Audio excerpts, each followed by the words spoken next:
जय हिंद जवानों, मैं प्रवीण कटारिया आप सभी का आपके अपने चैनल में एक बार फिर से स्वागत करता हूं।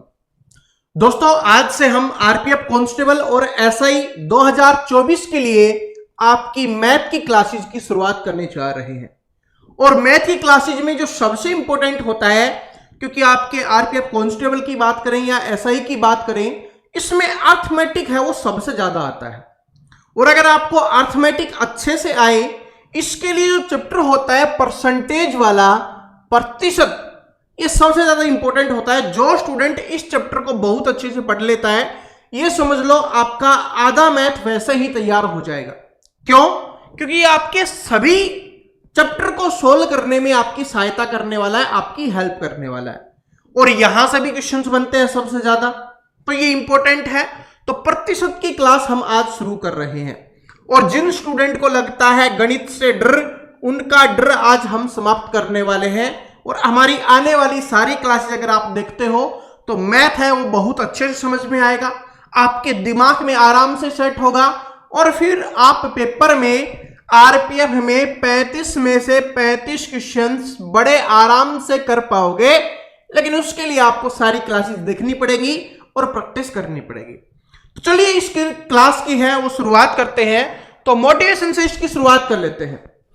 क्या है कि प्यासा चलकर जाता है कुएं के पास, ना कि कुआं प्यासे के पास आता है।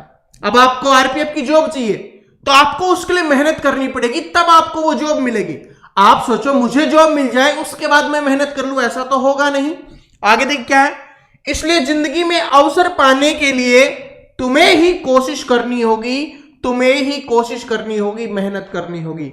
इसीलिए तो बोला जाता है कि लहरों से डरकर नौका पार नहीं होती और कोशिश करने वालों की कभी भी हार नहीं होती। तो चलिए अब शुरुआत करते हैं। चैप्टर है हमारा परसेंटेज, यानी कि प्रतिशत। इसके नाम से ही हमें पता चल रहा है यहां पर शत की बात होगी, परसेंट की बात होगी। जब भी प्रतिशत आए तो आपके दिमाग में एक चीज आ जानी चाहिए कि इसका संबंध 100 से होगा। ऐसा क्यों? क्योंकि इससे एक तो आपको पता ही है रीजन, दूसरा क्या है कि जब भी हम किसी चीज को 100 मानते हैं, उसका कुछ भी हमें निकालना हो बहुत आसान हो जाता है। जैसे मैं आपको आगे समझाऊंगा। अगर आपको बोला जाए कि 100 का 15% कितना होगा, 15% कितना होगा आपसे बोला जाए, तो 100 का 15% पता है कितना होता है? 15 ही होगा। अगर 100 का बोला जाए कि 20% कितना होगा, तो 100 का 20% 20 ही होता है। मैं आपको बताता हूं कैसे होता है। देखिए एक चीज और याद रख लेना, वैसे तो इसके बहुत सारे तरीके हैं, मैं एक सिंपल तरीके में आपको बता देता हूं। जब भी प्रतिशत हटाना हो, जैसे कि यहां पर ये प्रतिशत लगा हुआ है, अगर हमें इस प्रतिशत को हटाना है तो हमें इसके बटे में 100 लिखना पड़ेगा। ठीक है, यानी कि 100 से भाग करना होगा। जब भी किसी भी संख्या के लिए या किसी भी के लिए हमें प्रतिशत हटाना है तो 100 से उसे भाग करना होगा, या सिंपल भाषा में बोलो 100 उसे बटे में लिखना होगा। ठीक है, उसके हर में लिखना होगा। ओके, जब भी हमें प्रतिशत लगाना है तो उसी संख्या को हमें 100 से गुना करना पड़ेगा। इस बात को ध्यान रख लेना। जैसे कि अब देखिए 100 का हमें बोला गया कि 100 का 15% कितना होगा, तो हमने यहां पर 100 लिखा, का गुना 15, प्रतिशत हटाना है तो बटे में 100 लिखेंगे। 100 से 100 कैंसिल हो गया, कितना बच गया? 15 बच गया। क्या बात बताओ, 15 ही हमने बताया था। ऐसे ही 100 का 20% बोला जाए तो 100 का 20% हटाना है, बटे में 100 लिखेंगे, तो 2 0 से 2 0 कैंसिल हो गई, कितना बच गया? 20। ऐसा नहीं कि सिर्फ 15 है, 20। 100 का कितना भी हो, अगर जितना भी पूछा जाए 100 का 50% कितना होगा, तो वो 50 होगा।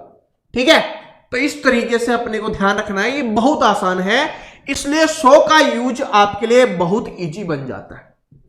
जैसे अब और कुछ चीजें हम सीखते हैं। जैसे अभी आपको पता है कि 12th के 10th के रिजल्ट आने वाले हैं, आपके छोटे भाई बहन का रिजल्ट आएगा, आपके माता पिता या दोस्त कोई भी आपसे पूछ सकता है, रिश्तेदार, इसके कितने प्रतिशत बनी है। तो अगर उसको बोला जाए कि उसके 345 अंक आए हैं, कितने में से टोटल अंक अगर हम बात करें तो वो बोला जाए कि 500 हैं, वो कुल अंक हैं, या आप टोटल अंक बोल सकते हो। तो इसका मतलब कैसे निकालते हैं, प्रतिशत निकालना सीख लो सबसे पहले कि भाई अंक कितने प्राप्त हुए, उसको 345 अंक उसको प्राप्त हुए। कितने में से, टोटल को हमें बटे में लिखना है 500 में से। हमें पूछा ना कितने प्रतिशत, इसका मतलब क्या है, हमें प्रतिशत लगाना है, और जब भी प्रतिशत लगाना होगा ऊपर 100 से गुना करना होगा। अभी मैंने बताया था 2 जीरो से 2 जीरो कैंसिल होगी, 5 से काटो, 5 छंगे 30, 5 नीम 45, तो कितना आ गया 69% उसका यहां पर हो जाएगा। ये बात समझ में आ गई। ऐसे करना हो सकता है जैसे कि 500 का एग्जाम ना हो, उनका 600 का एग्जाम हुआ हो, तो आपको बोला जाए कि कुल अंक कितने थे, कुल अंक थे 600, प्राप्त अंक कितने हुए, यानी उसने कितने प्राप्त अंक किए, प्राप्त अंक थे उसके 490, तो आपको बताना है कि उसने कितने प्रतिशत अंक प्राप्त किए। अभी जो हमने किया वैसे आपको करना है। कैसे, सबसे पहले जितने अंक प्राप्त किए उसको ऊपर, जितने में से किए, या बोल सकते हो टोटल कितने थे, टोटल में से ही प्राप्त होगा ना। अरे 600 नंबर के पेपर थे, उसमें से उन्होंने 490 प्राप्त किया, तो जो प्राप्त अंक होंगे उनको ऊपर लिखना है और 600 को बटे में लिखना है, जितने टोटल थे उसको, और प्रतिशत लगाना है तो 100 से हमें गुना करना पड़ेगा। 2 जीरो से 2 जीरो कैंसिल होगी। अगर ये कट रहा है तो काट दीजिए, नहीं कट रहा तो यहां पर परसेंटेज वैसे भी आ जाएगी। ठीक है, क्या 2 से कट जाएगा, 2 से तो कट जाएगा, 2 3 6, इसको 2 से काटो, 2 दूनी 4, 2 चौके 8 और ये 45। क्या 3 से कट रहा है, 3 अंठे 24, नहीं कट रहा, तो भाग दे दो। फिर क्या 245 बटे 3, इसको भाग देंगे तो 2 3 अंठे 24, 3 एकम 3, कितना बच गया 2, तो 81 सही 2/3 प्रतिशत उसकी परसेंटेज बनी है। ऐसे निकालना है। अब समझो, ये सिर्फ इस चीज के लिए नहीं है कि अंक प्राप्त हुए या क्या हुआ, नहीं, ये हर चीज के लिए है कि टोटल जो होगा उसको हमें क्या लिखना है, बटे में लिखना है। टोटल जो होगा वो हमें बटे में लिखना है, उसमें से कितना हमने प्राप्त किया है, कोई संख्या जितनी भी हुई है उसको हमेशा ऊपर लिखना होता है। और जब प्रतिशत लगाना होगा 100 से गुना करना होगा, प्रतिशत हटाना होगा 100 से भाग करना होगा, या 100 को बटे में लिखना होगा। इतनी चीज अगर आप सीख गए तो अब आने वाले क्वेश्चंस हम करेंगे जो आपके पेपर में आते हैं, वो आपके लिए बहुत आसान बन जाएंगे। पहला ही एक अच्छा क्वेश्चन आपके लिए लेके आ चुका हूं जो आपके रेलवे के एग्जाम में पूछा गया है। देखो, एग्जाम पे फोकस नहीं करना, अपने को क्वेश्चंस पे फोकस करना है। क्वेश्चंस अपने लिए जो बेस्ट है, जिससे हम सीख सकते हैं, समझ सकते हैं और पेपर में क्वेश्चंस को सोल्व कर सकते हैं, वो हमारे लिए ज्यादा इंपॉर्टेंट है। तो देखो कि 2400 के 12% में क्या जोड़ा जाए, तो सबसे पहले तो आपको 2400 का 12% निकालना आना चाहिए। ठीक है, तो 2400 का 12% निकालो। 2400 2400 हमने लिखा का 12 और प्रतिशत हटाने के लिए बटे में 100, क्योंकि प्रतिशत, ठीक है। ऐसे 2 जीरो से 2 जीरो कैंसिल। अब 24 गुना 12 करो, आपका आंसर आ जाएगा। 24 गुना 12 करेंगे तो 10 से करेंगे 240 और 48, 288 आ जाएगा ये।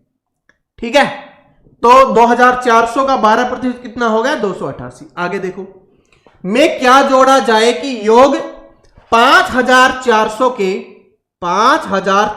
के 18% के बराबर हो जाए। तो पहले 5400 का 18% निकाल लो, कितना होगा। 2 जीरो से 2 जीरो कैंसिल होगी, इधर गुना करो, आपका आ जाएगा। अगर यहां पर गुना करेंगे तो कितना हो जाएगा, यहां पर 5400 और 8 से कर लो, या 5400 1080, 1080 में 108, 1000 कितना हो गया 1080 में से 108 माइनस कर दो, आपका यहां से आ जाएगा। यहां से आ गया 2, ठीक है, और यहां से आ गया 7 और 9, यानी 972 आ जाएगा। ठीक है, 972 आ गया, तो हम यहां पर लिख देते हैं। वैसे तो आप गुना करोगे तो भी हो जाएगा, ऐसे नहीं है, ऐसे भी कर लो ना। 54 गुना 18 आप ऐसे भी कर लो तो भी 972 आ जाएगा। अब क्या बोला है हमसे, इसके बराबर हो जाए, यानी कि पहली संख्या ये बोला कि इसके जो ये आया है ना 2400 का 12% जो हमारा 288 निकल के आया है, इसमें क्या जोड़ा जाए कि ये इसके बराबर हो जाए। अब हमें क्या जोड़ना है, किसके बराबर हो जाए? सिंपल सा तरीका है कि इसमें से ये माइनस कर लो तो आपको पता चल जाएगा कि क्या जोड़ने पे इसके बराबर हो जाएगा। यहां से कितना आ गया, 4 आ गया। यहां से 6 में से 8 गया, 6 में से 8 गया, कितना आ गया 8। 7 में से 2 गया 5, 584 जोड़ने पे आ जाएगा 684। 8 है ना, 8 में से 2 गया 6, सॉरी 684 आपका आ जाएगा। ऑप्शन नंबर सी क्या हो गया, करेक्ट आंसर हो गया। बात समझ में आई? सबसे पहले हमने निकाला 2400 का 12%, फिर हमने निकाला 5400 का 18%। अब बोला इसमें क्या जोड़ा जाए, बोला है ना क्या जोड़ा जाए कि ये इसके बराबर हो जाए। तो ये हमारा 972 आया, इसको 972 करना है। कैसे पता चलेगा क्या जोड़ा जाए? इसमें से ये माइनस कर लो तो जो बचेगा वो अंतर, और उसी को जोड़ने पे ये प्राप्त हो जाएगा इसके बराबर। ऐसे अपने को करना है। समझ में आ गया? इसमें जो हमने सीखा कि प्रतिशत कैसे निकालते हैं उसी का यूज हुआ, लेकिन पेपर का क्वेश्चन है, थोड़ा एक्स्ट्रा तो होगा ही। चलो आगे देखते हैं।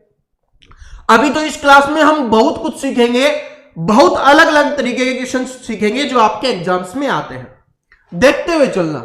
चलो अब दूसरा क्वेश्चन देखो क्या है। अनन्या और बबीता के पास अपनी मित्र कविता के क्रम से 20% और 28% कम धन है, तो बबीता के पास अनन्या से कितने प्रतिशत कम पैसे हैं, ये अपने को बता रहा है। सबसे पहला तरीका, क्वेश्चंस को ध्यान से पढ़ो।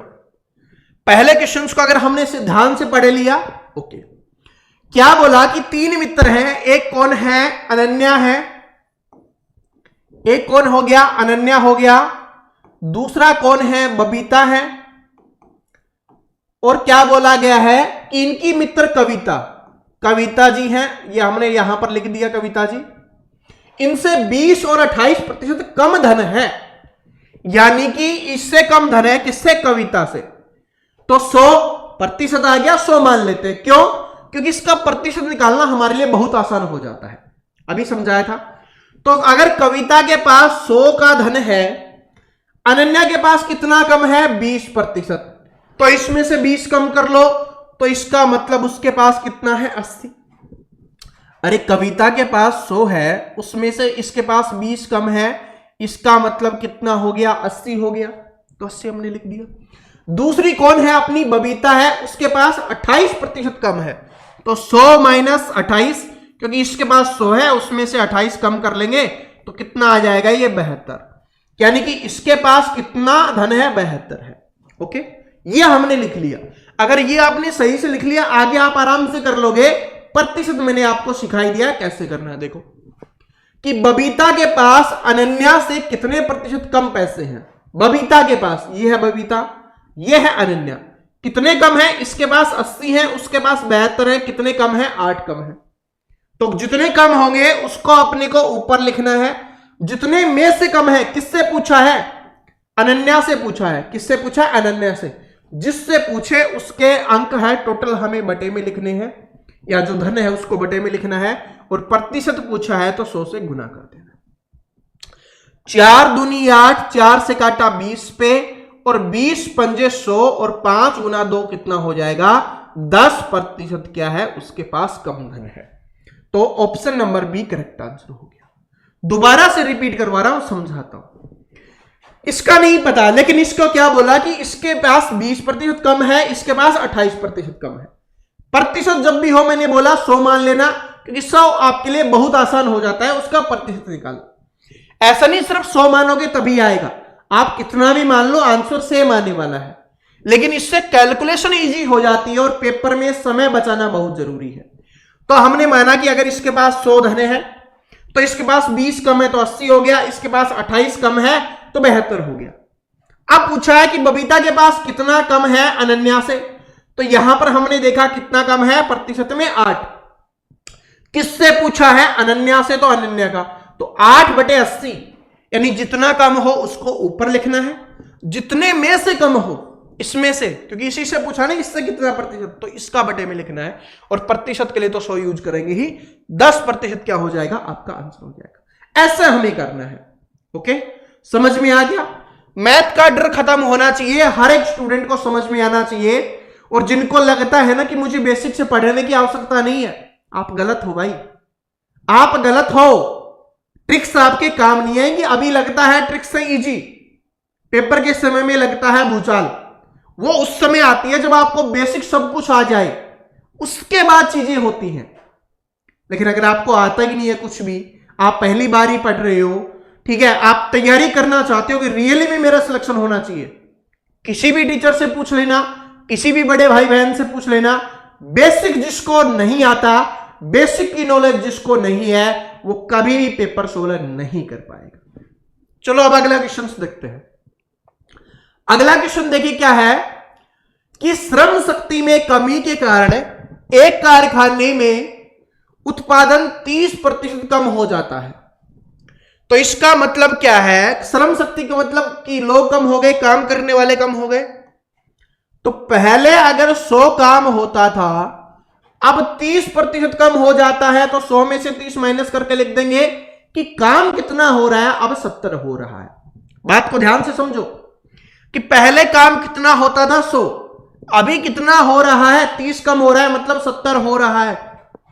मूल उत्पादन को बहाल करने के लिए काम के घंटों में कितने प्रतिशत की वृद्धि की जानी चाहिए? यानी कि भाई 100 के स्थान पर 70 ही काम हो रहा है, लेकिन अपने को काम कितना चाहिए? अपने को काम चाहिए 100 का 100, तभी काम पूरा होगा। तो हमें पूछा है कि काम में कितना इंक्रीज करना चाहिए घंटों में। तो हमें 70 से कितना करना है? 100 करना है, मतलब कितना बढ़ाना पड़ेगा? 30 बढ़ाना पड़ेगा। तो 30 को हम ऊपर लिखेंगे, जिसको बढ़ाना है उसको ऊपर, बटे में जिससे बढ़ाना है। पिछले वाले में भी ऐसे किया था, जिससे पूछा हूं। तो अभी कितना घंटा काम हो रहा है? अभी कितना काम हो रहा है? 70। 70 में से बढ़ाना पड़ेगा 70 गुना में 100। इसको दोबारा से समझो, 100 काम होना चाहिए, लेकिन उसकी वजह से 70 ही हो रहा है, क्योंकि श्रम शक्ति कम हो गई। लेकिन काम कितना ही करना है? 100 करना है। तो इसका मतलब 70 वालों को 30 बढ़ाना पड़ेगा। तो 30 बटे 70 और प्रतिशत के लिए 100, 0 से 0 कैंसिल हो गया। कितना आ गया आपका? 300 बटे 7 आ गया। 300 बटे 7, 7 से भाग दो, 7 चौके 28, 2 बच गया, 7 दूनी 14 और 6 बटे 7, यानी 42 सही, 6 बटे 7 प्रतिशत बढ़ाना पड़ेगा। Option number B correct answer हो जाएगा। क्या समझ में आ गया सभी को? अगर सीखते हुए चलोगे, एक एक स्टेप, एक एक क्वेश्चंस, मैंने क्वेश्चंस इसी तरीके से लगाए हैं कि हर एक स्टूडेंट के दिमाग में बैठना चाहिए, दिमाग में सेट होना चाहिए। ठीक है जी, चलो अब अगला क्वेश्चन देखिए। अगला क्वेश्चन, और ये क्वेश्चन आप सभी जानते हो, आपके सभी एग्जाम्स के लिए इंपॉर्टेंट होता है, तो इसको समझो। क्या है कि एक तेल की कीमत में 45% की वृद्धि हो जाती है। तो इसका मतलब पहले तेल की कीमत कितनी थी? 100 थी। अब 45% की वृद्धि हो गई, इसका मतलब कितनी हो गई? 145 हो गई। ठीक है जी, आगे देखो। तो एक परिवार को अपनी खपत में कितने प्रतिशत की कमी करनी चाहिए ताकि खर्च वही बना रहे? यानी पहले 100 रुपए में उनका काम चल जाता था, 1 लीटर वो यूज करते थे। अब वो 1 लीटर कितने का हो गया? 145 का हो गया। लेकिन वो अपना खर्चा नहीं बढ़ाना चाहते, वो अपना खर्चा कितना ही रखना चाहते हैं, 100 ही रखना चाहते हैं। तो उनको कितनी कमी करनी पड़ेगी? भाई 100 से 145 हो गया, लेकिन अब उनको 145 से 100 करना है। इसका मतलब कितना कम करना पड़ेगा? 45 कम करना पड़ेगा। तो 45 कम करना है, उसको ऊपर लिखेंगे। कितने में से कम होगा? अभी जो है वर्तमान में, उसी में से कम होगा। 145 में से हमें कम करना है, तो 145 और गुना में अपने को क्या करना है? 100। ठीक है, काट दो। 5 से क्या 5 से कट जाएगा? 5 नीम 45, 5 दूनी 10, ठीक है, 5 नीम 45, यह आ गया आपका 900 बटे 29 आ गया। 900 बटे 29 आ गया, भाग दो, आंसर आ जाएगा। ठीक, 29 87 हो गया, 3 30 1 31 सही, 31 सही, 1/29 आ गया। सॉरी, ये क्या आएगा ना, क्योंकि यहां से 87 3 1/29, ठीक है, ये आ गया 31 सही 1/29%। तो ऑप्शन नंबर सी में, कंफ्यूज नहीं होना, सारे एक जैसे ही लग रहे हैं, ठीक है, सारे ऑप्शन है ना एक जैसे ही है, और आपके रेलवे के एनटीपीसी के एग्जाम में पूछा गया क्वेश्चन है। बात समझ रहे हो? ये तो बस टाइप समझ जाओ आप, क्वेश्चन किसी भी एग्जाम में आए, आपका आरपीएफ वाला तो आप फोड़ नहीं वाले हो, ठीक है, मैं सिखा रहा हूं, समझ गए ना, बस ऐसे ही कि भाई पहले 100 थी, इंक्रीज होके 145 होगी, हमें 100 ही रखना है, तो कितना कम करना पड़ेगा, 45 कितने में से, 145 में से, तो 45/145 गुना 100 करेंगे, अपना आंसर आराम से निकल जाएगा। कैलकुलेशन तो आप आराम से कर सकते हो।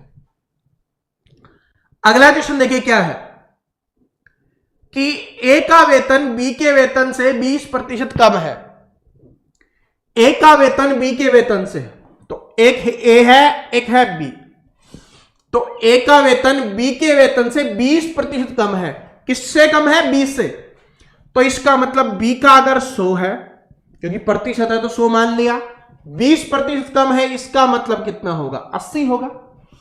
बी का वेतन ए के वेतन से कितने प्रतिशत अधिक है, ये अपने को बताना है। अब क्या बताना है? बी का वेतन ए के वेतन से कितना अधिक है? कितना अधिक है? 20। तो हमने यहां पर लिखा अधिक कितना? 20। अब स्टूडेंट कंफ्यूज हो जाएंगे, बटे में क्या लिखना है। जिससे पूछा हो, पिछले वाले में भी हमने किया था ना, वैसे अपने को करना है।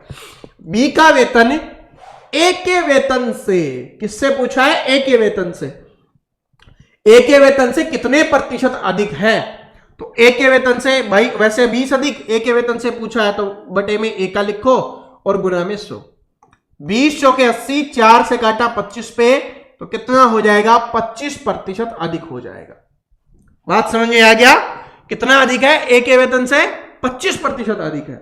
और वैसे भी करके देख लो कि 80 का 25% यानी 1/4 कितना होता है? 20 ही होता है, और 20 ही अधिक है। इस चक्कर में मत पड़ना, ये मैं आपको वैसे समझा रहा हूं, ये अपना सिंपल है, ठीक है जी। चलो अब अगले टाइप के क्वेश्चन सीखते हैं। अब वो तो आपको समझ में आ गया, अब आप उसको आराम से कर सकते हो। अब ये वाला क्वेश्चन देखिए आप कि एक विद्यालय में लड़कों और लड़कियों की संख्या का अनुपात 5:6 है, तो बॉयज और गर्ल्स की संख्या का अनुपात कितना दिया गया है? 5:6 दिया गया है, ठीक है जी। 20% लड़के और 25% लड़कियां छात्रवृत्ति धारक है, तो कितने प्रतिशत छात्रवृत्ति धारक नहीं है, ये अपने को बताना है। अब हमें संख्या नहीं दी गई, लेकिन सिर्फ अनुपात में दिया गया है, तो अगर इसको 100 से गुना कर लें, हमारे लिए आसान हो जाएगा इनका प्रतिशत निकालना, क्योंकि 100 इधर गुना किया, 100 से इधर गुना किया, कोई फर्क नहीं पड़ता, क्योंकि 100 से काटोगे तो 5:6 ही आने वाला है, ठीक है। 20% लड़कों के पास है छात्रवृत्ति, तो इसका 20% निकालो। कैसे निकालोगे मैं यहां पर बता देता हूं, वैसे आप डायरेक्ट लिखो। 500 का 20%। अब एक कुछ चीज समझाने वाला हूं जो आपके लिए इंपॉर्टेंट है, ध्यान से देखना, आगे आपको ऐसे नहीं करना पड़ेगा, आपका समय वेस्ट नहीं होगा। 2 0 से 2 0 और इससे गुना किया, कितना आ गया? आपका 100 आ गया। इसका मतलब हमें क्या करना होता है, जब भी यहां पर ऐसे हो प्रतिशत निकालना हो, तो आपको पता है कि 2 0 तो कट ही जाएंगी, बाकी बचा हुआ है वो गुना होके ही आता है। तो इसका मतलब इसमें हमने 20% निकाला, ठीक है, इसमें हमने 20% निकाला है, तो वो कितना निकल के आया? 100। तो 100 लड़कों के पास छात्रवृत्ति है, तो कितने ऐसे लड़के हो जाएंगे जिनके पास छात्रवृत्ति नहीं है? 400, क्योंकि टोटल 500, जिसमें से 100 के पास छात्रवृत्ति है, 400 के पास नहीं है। अब लड़कियों का क्या बोला है कि 25% लड़कियों के पास है। अब वैसे नहीं निकालोगे, मैंने क्या बोला? बस 2 0 हटाओ और गुना कर दो। 2 0 हटी, 25 गुना 6, अरे 25 थी 75, 25 की कितना हो गया? 150 हो गया, 150। तो 150 लड़कियों के पास क्या है? छात्रवृत्ति है। तो इसमें से माइनस करेंगे, कितना आ जाएगा? 450 लड़कियां ऐसी है जिनके पास छात्रवृत्ति नहीं है। और टोटल कितने हैं? ये टोटल हमारे पास है 1100। कितने स्टूडेंट है? 1100। अब हमसे क्या पूछा है? कितने छात्रों के पास छात्रवृत्ति नहीं मिली, ये अपने को बताना है, और वो भी प्रतिशत में। अगर मिलने वाली पूछा होता तो ये दोनों है जिनको मिली है, नहीं मिलने वाला ये है, तो 400 लड़के हैं, 450 लड़कियां हैं, मतलब कितना हो गया 850। बस 850 का निकालना है। दोबारा से समझा दूंगा, 1% स्टूडेंट को डाउट नहीं रखूंगा, टेंशन मत लो। 850 के बाद छात्रवृत्ति नहीं है, टोटल कितने हैं 1100, प्रतिशत के लिए 100 का यूज करो। 2 जीरो से 2 जीरो कैंसिल हो गई। अब भाग जा रहा है तो ठीक है, नहीं है तो कितना हो गया 850/11%, और यहां पर यही लिखा हुआ है 850/11%। तो ऑप्शन नंबर सी ही आंसर हो गया। दोबारा से समझ लो कि 5 और 6 के अनुपात में है, लेकिन हमें इनका प्रतिशत निकालना है, तो 100 से गुना करके हमने 500 और 600 कर लिया, इससे हमारी कैलकुलेशन आसान हो जाएगी। तो टोटल कितने हो गए 1100 छात्र हो गए।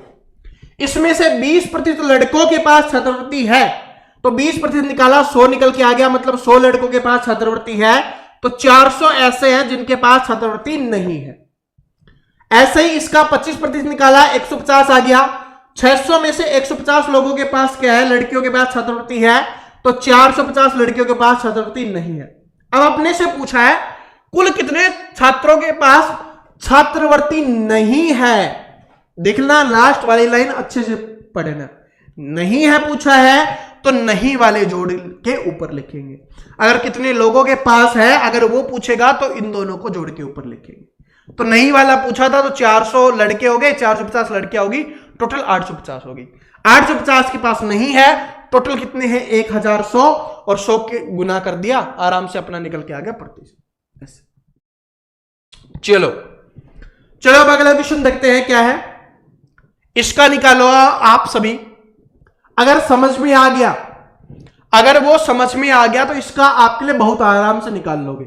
बॉयज और गर्ल का दिया हुआ है, कितना दिया गया है 3:2 दिया गया है। 100 से गुना कर लेंगे, 300 और 200 कर लेंगे, टोटल कितना हो गया 500 स्टूडेंट हो गए।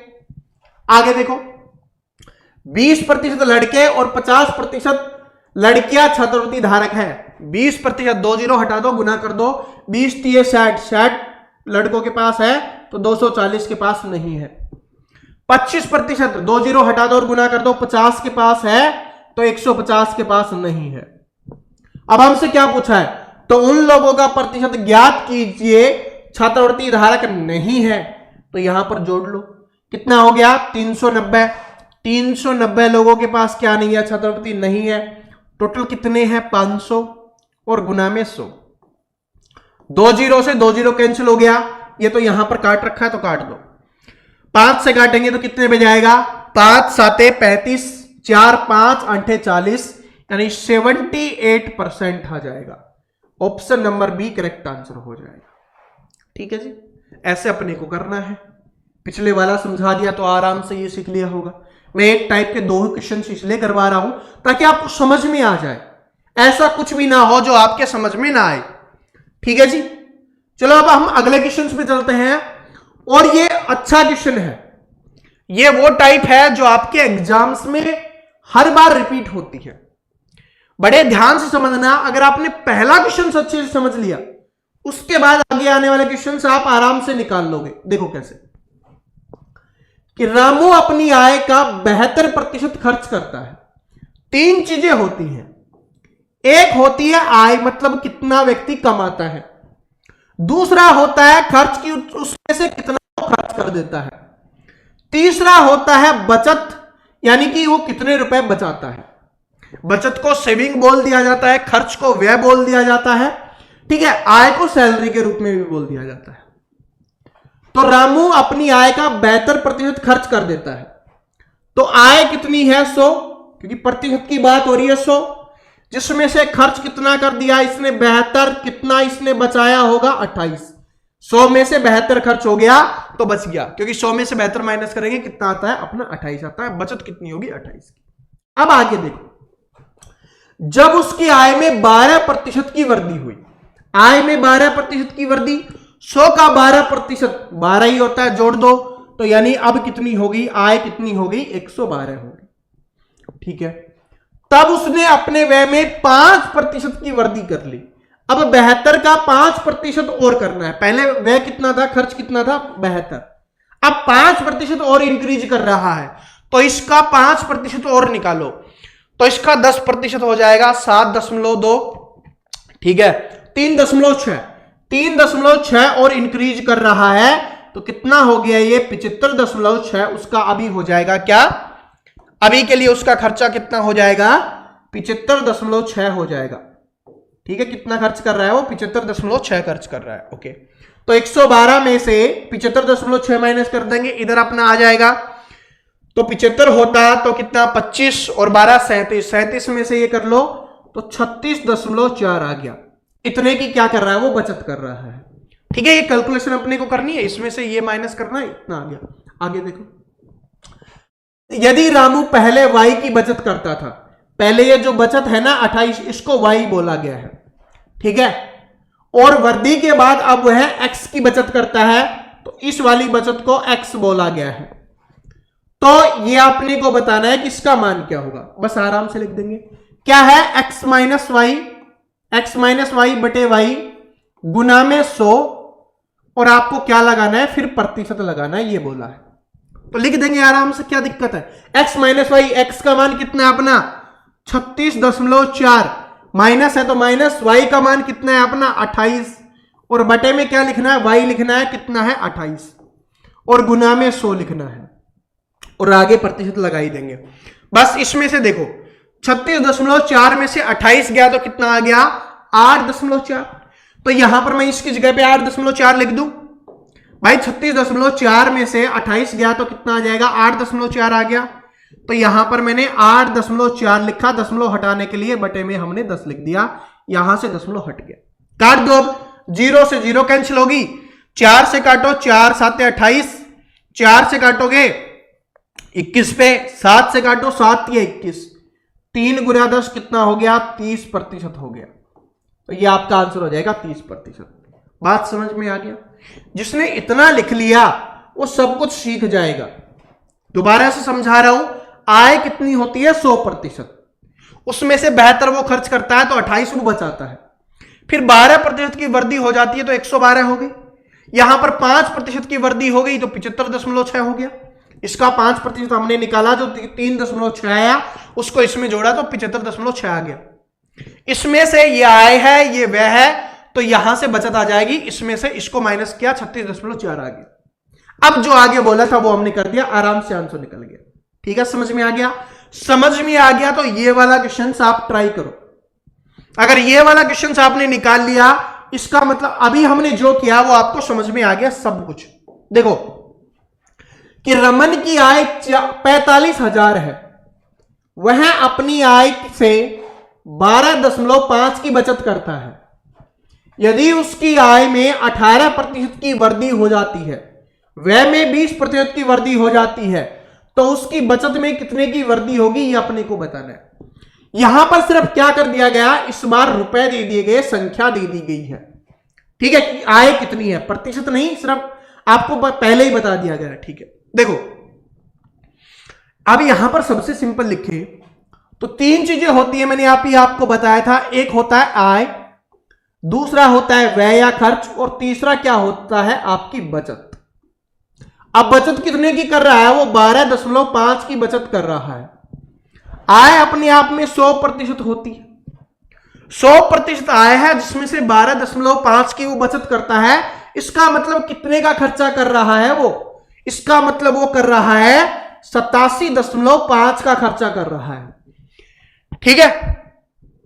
कितना हो गया 87, आधा 88, 89, 90 और 10 100 आ गया ना। 100 में से उसको माइनस किया, ये हमारा व्यय आ गया।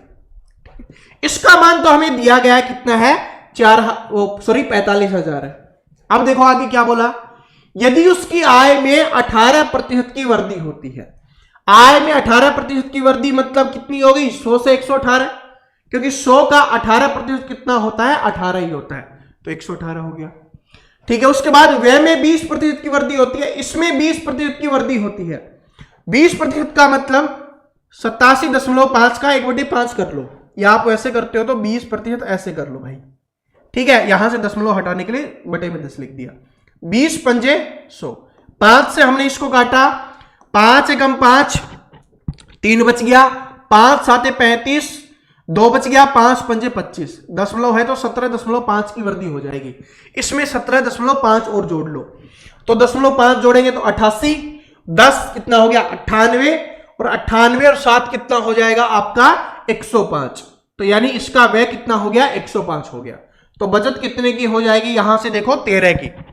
ठीक है, अरे 87.5 है, उसमें से 17.5 जोड़ा तो इधर से कितना आ गया 0, 14 और 1 15, 1 और 9 और 1 10, 105 आ गया ना। तो 105 हमने लिख दिया, वह इतना हो गया। बचत कितनी होगी, इसमें से ये माइनस किया, इतनी बचत होगी। अब देखो क्या बोला है, तो उसकी बचत कितनी, तो उसकी बचत में कितने की वृद्धि हुई ये अपने को बताना है। ठीक है, रुपए में बताना है। वैसे देखोगे तो कितने की वृद्धि हुई है, 0.5 की वृद्धि हुई है। ठीक है, ये 0.5 उसका कितना प्रतिशत है उसके बारे में बाद में बात कर लेंगे। अब रुपए में बताना है। आय अपने को दिया गया है, ठीक है, आय अपने को जब दिया गया है तो आप आराम से कर सकते हो, आराम से कर सकते हैं ना। कैसे, आय कितनी है ये, तो 100 का मान हमारे पास है कितना, ये 45,000 है, वो हमारे पास 100 का मान है। किसका मान निकालना है, 0.5 इंक्रीज हुआ है तो 0.5 का मान निकालना है। तो यहां से दशमलव हटाने के लिए बटे में 10 कर दिया, 3 0 से 3 0 कैंसिल। अब क्या बचा, 45 गुना 5, और 45 गुना 5 कितना होता है, 5 पंजे 25, 2 और 20 और 2 22, यानी 225 रुपए की क्या होगी वृद्धि हो जाएगी, 225 रुपए की वृद्धि। समझ में आ गया, समझ में आ गया। आप इसको और कई तरीके से कर सकते हो, लेकिन जब एक ही तरीके से सारी चीजें सोल्व करोगे वो हमेशा दिमाग में सेट रहेगा। अब अगला क्वेश्चन देखो। अब बताओ ये आपके लिए कितना आसान बन गया। जो अच्छे अच्छे क्वेश्चन थे ना वो मैंने आपको बता दिए और आपको करवा दिए हैं। अब इसको आप करने की कोशिश करो, बहुत आसान है। विकास अपने व्यय में 80% खर्च कर देता है अपने वेतन में से, उसके वेतन में 25% की वृद्धि हुई, उसके व्यय में 15% की वृद्धि हुई, उसकी बचत में कितने प्रतिशत की वृद्धि हुई, ये आराम से आप सभी कमेंट करके बताओगे। ये क्वेश्चंस मैं आपसे इसलिए पूछ रहा हूं क्योंकि इसके जो बेस्ट से बेस्ट क्वेश्चन है ना वो मैंने आपको समझा दिए हैं, उससे बेस्ट आपके एग्जाम में नहीं आएंगे। और अगर कोई अलग तरीके का रह जाता है वो हमारी प्रैक्टिस वाले सेशन में हम करेंगे। बात समझ में आया? तो इस क्वेश्चन का आंसर आप सभी स्टूडेंट कमेंट करके बताएंगे, तभी मुझे पता चलेगा कि हां आप सभी ने क्लास को अच्छे से देखा है, और देखा ही नहीं क्लास को बहुत अच्छे से समझा है। ठीक है जी, तो अब चलते हैं अगले क्वेश्चन पे। अगला क्वेश्चन देखिए क्या है आपका, कि एक परीक्षा में उत्तीर्ण होने के लिए, बहुत अच्छा क्वेश्चन है, बहुत अच्छा क्वेश्चन है आपके एग्जाम के लिए, कि एक परीक्षा में उत्तीर्ण होने के लिए अधिकतम अंक का 33% प्राप्त करना आवश्यक है। जो अधिकतम अंक है उसका 33% चाहिए पास होने के लिए। ठीक है, एक छात्र को 130 अंक मिले और वो 35 अंकों से अनुत्तीर्ण हो गया, यानी कि उसको 130 अंक मिले और 35 अंकों से अनुत्तीर्ण मतलब वो फेल हो गया। इसका मतलब अगर वो 35 अंक और ले लेता तो क्या हो जाता, वो पास हो जाता। ये बात पता है ना कि भाई उसने 130 अंक लिए और 35 से वो फेल हो गया, इसका मतलब 35 अंक और लेता तो पास होता। पास होने के लिए कितने चाहिए उसको, अब 165 अंक चाहिए थे भाई। 130 उसने ले लिए, 35 और चाहिए थे, तो 165 अंक चाहिए थे पास होने के लिए। अब हमसे क्या पूछा है, तो परीक्षा के लिए अधिकतम अंक कितने थे। जब हमें यह पता चल गया कि पास होने के लिए चाहिए 33% और उसका मान हमें पता चल गया कितना है, 165 है। कितना है, 165 है। हमें अधिकतम अंक मतलब टोटल अंक तो 100% का मान निकालना है। आराम से निकाल लो, कितने से जा रहा है ये, 5 पे चला जाएगा और 5 गुना 100 कितना हो जाएगा, 500 हो जाएगा। तो अधिकतम अंक कितने थे, 500 थे। 5 से करो, 5 3 15, 5 3 15 और 116, 5 पे कट गया, 5 गुना 100 500 हो गया। ठीक है, समझ में आया कि भाई पास होने के लिए 33% अंक चाहिए, उसमें से 130 उसने प्राप्त कर लिए, 35 से वो फेल हो गया, मतलब अगर 165 अंक उसके आते तो वो पास हो जाता। पास होने के लिए 33% चाहिए, तो 33% का मान हमारे पास आ गया है। अधिकतम अंक कितने होंगे, वो 100% होंगे, उसके बारे में मैंने आपको पहले ही बताया। तो 100 का मान निकाल देना है। देखो अगला क्वेश्चन, इससे आपको और समझ में आएगा। ये बहुत अच्छा है, बहुत अच्छा क्वेश्चन है, बहुत अच्छे लेवल का क्वेश्चन है ये आपका। देखिए क्या है कि एक परीक्षा में उत्तीर्ण होने के लिए एक विद्यार्थी कुल अंकों का 50% लेना होता है। इस बार क्या है कि 50% लेना है, ठीक है। 2 विषयों वाली परीक्षा में एक विद्यार्थी ने 200 अंकों के पहले विषय में, 200 अंक का पहला विषय था, उसमें से 40% प्राप्त किए। उसमें से उसने कितने प्राप्त किए, 40% प्राप्त किए। और वैसे तो मैं आपको समझा चुका था, आप आराम से 80 निकाल लेते, 2 जीरो हटाओ और गुना कर दो, 80 आ गया। यानी कि उसने कितने अंक प्राप्त कर लिए हैं, 80 अंक प्राप्त कर लिए हैं। उसके बाद देखिए क्या, परीक्षा में उत्तीर्ण होने के लिए 150 अंकों के दूसरे विषयों में, दूसरे विषय कितने का था, 150 अंक का था, उसमें से न्यूनतम कितने प्रतिशत अंक प्राप्त करने चाहिए अगर उसको पास होना है, उत्तीर्ण होना है। उत्तीर्ण का मतलब पास, अनुत्तीर्ण का मतलब फेल। और स्टार्टिंग में बोला था कि अगर उसको उत्तीर्ण होना है तो 50% अंक चाहिए। पहला पेपर 200 का, दूसरा पेपर 150 का, टोटल कितना का हो गया, 350 का। 50% चाहिए यानी आधा चाहिए, तो 175 अंक चाहिए। उसको कितने अंक चाहिए, 175। अगर उसको पास होना है तो 175 अंक चाहिए। उसमें से कितने अंक वो प्राप्त कर चुका है, 80। 175 में से अगर वो 80 प्राप्त कर चुका है, इसका मतलब उसको कितने अंक और चाहिए, 95 अंक और चाहिए। कितने चाहिए, 95। और ये 95 किस में से लेगा, 950 में से। तो 95 अंक चाहिए, सॉरी 150 में से, बटे में 150 और प्रतिशत के लिए 100। ठीक है, यहां से 0 से 0, 5 3 15, 5 दूनी 10, 11 नहीं आ रहा तो यहां से कर दो 10, 18 1 19, 190/3, 190/3 आपका आंसर हो जाएगा।